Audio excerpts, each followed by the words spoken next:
कदाचित माहिती पण नसेल की पावभाजी उरली तर असा काहीतरी पदार्थ करता येतो।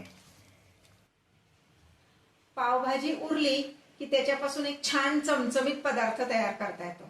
फारसा कोणाला माहित नाहीये, तर तोच काय चमचमीत पदार्थ आहे ते मी तुम्हाला करून दाखवणार आहे।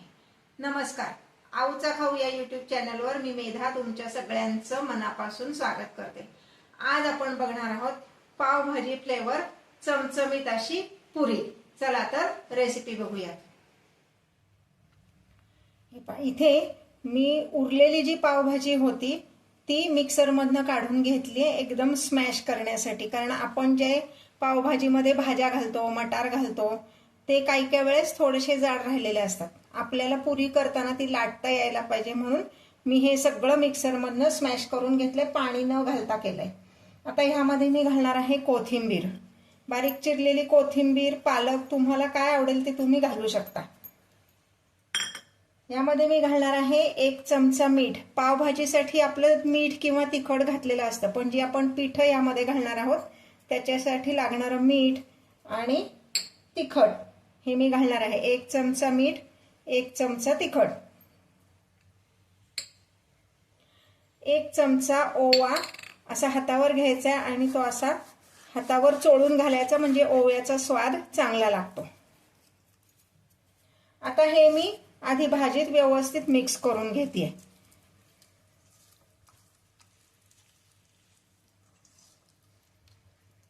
यामध्ये मी घालणार आहे साधारण 2 मोठे चमचे एवढा बारीक रवा, 2 मोठे चमचे एवढं डाळीचं पीठ। रवा आणि डाळीचं पीठ यामुळं पुरी छान अशी खुसखुशीत होती आणि छान टम्म फुगती। कोणाला कदाचित माहिती पण नसेल की पावभाजी उरली तर असा काहीतरी पदार्थ करता येतो, तर एकदा नक्की करून बघा। आता हे पीठ अजून पातळ आहे, आता ह्यात बसेल एवढी कणिक मी घालणार आहे, त्यामुळं आत्ता मी अंदाजाने घालणार आहे। किती लागली ते तुम्हाला मी नंतर सांगते। सुरुवातीला मी 1 वाटी एवढी कणिक घेतली।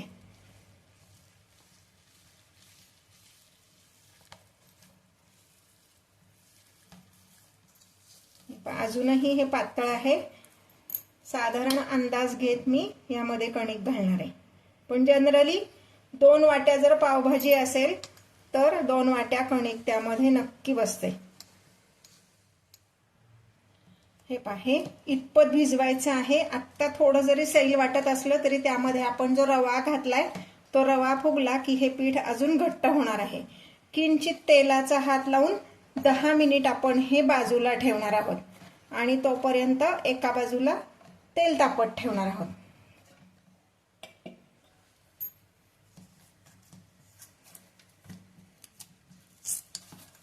तेलाचा हात एवढ्यासाठी लावायचा की ते पीठ वाळत नाही। हे 10 मिनिट आपण असंच ठेवणार आहोत, म्हणजे त्यात जो आपण रवा घातलाय तो व्यवस्थित भिजेल। हे 10 मिनिटं झालेली आहेत, पीठ व्यवस्थित भिजलेलं आहे। मला एकूण 3 वाट्या एवढी कणिक म्हणजे गव्हाचं पीठ लागलेलं आहे। आता आपण पुऱ्या लाटायला घेऊयात। नेहमी सारख्याच आपल्या छोट्या छोट्या पुऱ्या करून घ्यायच्यात। आता आपण काय करणार आहोत, पोळपाटाला किंचित तेलाचा हात लावायचा म्हणजे पीठ चिकटत नाही, आणि लाटण्याला पण किंचित तेलाचा हात लावून घ्यायचा म्हणजे पुरी लाटताना चिकटत नाही, आणि छान अशी पुरी लाटून घ्यायची। एकीकडे मी तेल तापत ठेवलेलं आहे। पुरीचा आकार तुम्हाला किती लहान मोठा हवाय त्यानुसार तुम्ही ठरवू शकता।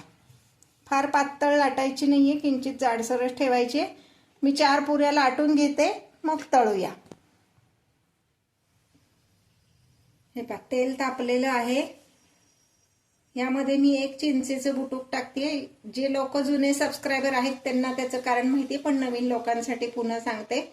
चिंच किंवा आमसूल जर तेलात आपण घातलं ना तर आपण जेव्हा पदार्थ तळतो तेव्हा त्याच्यावर फेस येत नाही, किंवा आपण जो पदार्थ तळतो तो जास्ती तेलकट होत नाही, म्हणून चिंच किंवा आमसूल घालायची आणि मग पदार्थ तळायला घ्यायचा।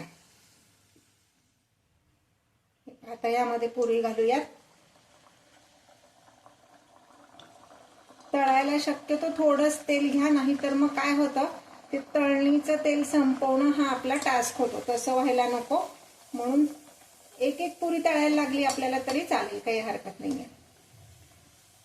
मी जे व्हिडिओज तुम्हाला दाखवते ते तुम्हाला आवडत असतील तर जेव्हा तुम्ही व्हिडिओ बघता तेव्हा खाली तिथे हाईप असं येतं बटन, ते हाईप करा, म्हणजे मग व्हिडिओ सगळ्यांपर्यंत व्यवस्थित पोहोचेल.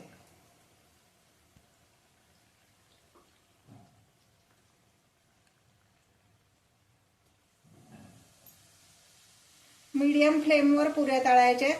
फार फ्लेम मोठी पण ठेवायची नाही आणि लहान पण ठेवायची नाही. तेल तापवून घेताना मात्र बारीक गॅसवर तेल तापवून घ्यायचं, म्हणजे सगळीकडनं सारखं तापतं. आणि पुरी आपण तळायला घातली त्यामध्ये की मीडियम फ्लेम करायची. हाय फ्लेमवर तळलं तर काय होतं, पुरी वरनं करपती आणि आतनं कच्ची राहते. हे पाशी छान टम्म फुगली आहे. आता मी ही काढून घेते आणि बाकीच्या पुऱ्या तळून घेते. ही पाही आपली पावभाजीची पुरी सर्विंगसाठी तयार आहे. तुम्ही कुठल्याही सॉस बरोबर, लोणच्या बरोबर किंवा अगदी आपली खोबऱ्याची लसूण घातलेली चटणी असते त्याच्याबरोबर सुद्धा हे सर्व करू शकता.